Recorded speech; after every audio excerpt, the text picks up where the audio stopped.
Hey guys, welcome back. Today I'm going to show you the Danish Gambit. So the Danish Gambit starts with e4, e5, and then instead of the normal developing moves knight f3, knight c6, you play d4, which is called the center game. So black has to take this pawn, and after that you play c3, giving up another pawn. It says the Danish Gambit. So after black takes, you don't mind about this pawn and play bishop c4. So the thing with bishop c4 is that you develop a pawn and just leave the pawn that's being attacked. So if we go back, you can also take with the knight, which is also fine, and you get very developing chances too after knight c6 and then pinning it. So after bishop c4, black is going to take the pawn again. So then you take with the bishop, and you're attacking this side already, and this side. So the king side has some big trouble. So one of my favorite is for black is to just check the king. It's called the Copenhagen defense. So you're developing a piece with tempo, attacking the king. White can play knight c3, leaving the pin alone, but can also play at the same time bishop c3. But the bad thing with bishop c3 is that when you have more developing pieces, when you have developed more pieces, you shouldn't trade.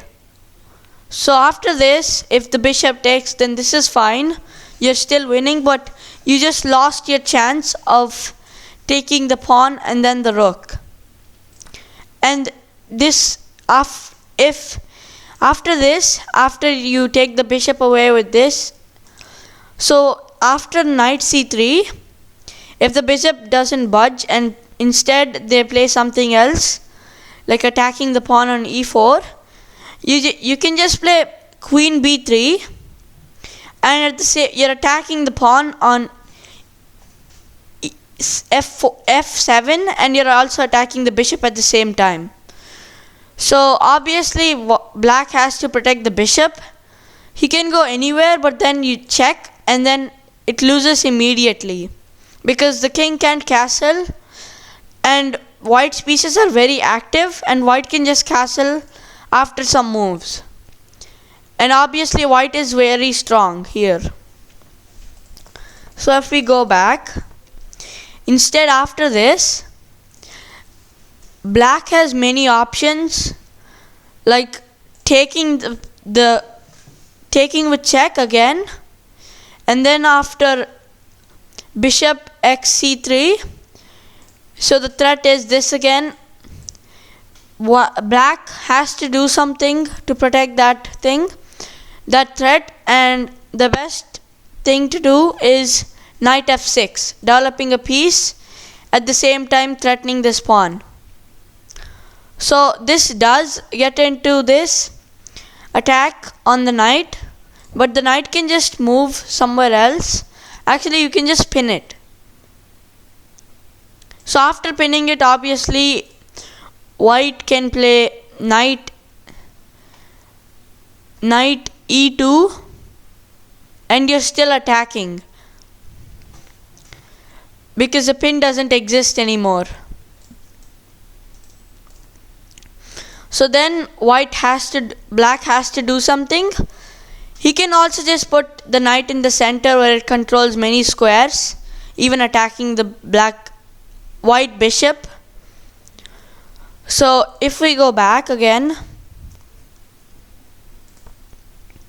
to protect this pin, you can also just play f3, but that comes with check, and after this you just play this, and you have a very strong attack on the king side.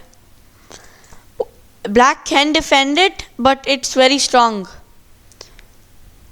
because after rook, or you can just play knight f3 and then castle, and then put your rook on this file, attacking the king and queen.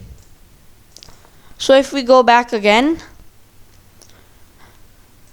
if the person doesn't check the king instead and plays something like knight f3, knight f6, obviously you're attacking, and this can also come and then pin and then moving the knight somewhere else.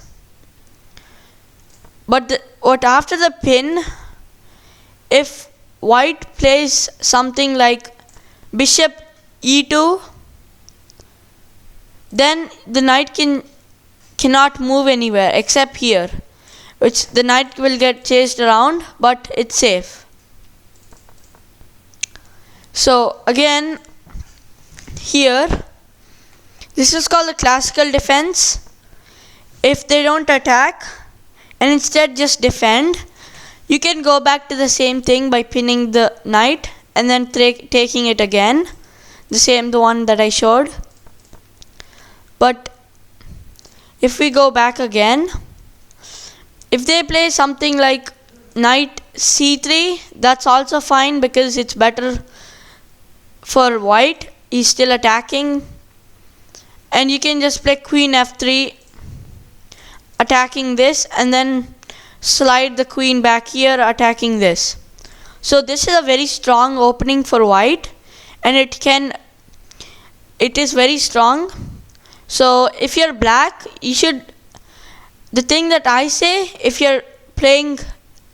you encountered the Danish Gambit, is do not accept it. So if they just do this, just take the pawn, and after they play bishop c4, you can just leave the pawn there and just develop normally. And obviously it is like the starting position, except white is still better. So you shouldn't accept the gambit at all in the first place, to be on the safer side. So you can just take this, and after c3, you can just develop normally, like you're protecting it, but you're not exactly protecting the pawn. Because if you play bishop c5, that's also fine, but your bishop gets chased around, and white can just take up queenside space. So instead you can do some knight move like knight f6, attacking the pawn, but that again gets back with e5 and the pin after queens come in front of the kings. So if we go back, the best move that I think is knight c6, because after takes you don't need to care that white does have central pawns, and just strike in the center with d5. The queen's protecting it, and if they close the position, you're obviously trying to open the position because you already have a knight developed.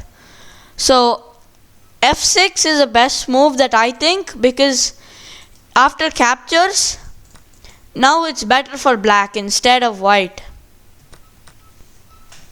Thanks for watching, and I'll see you next time.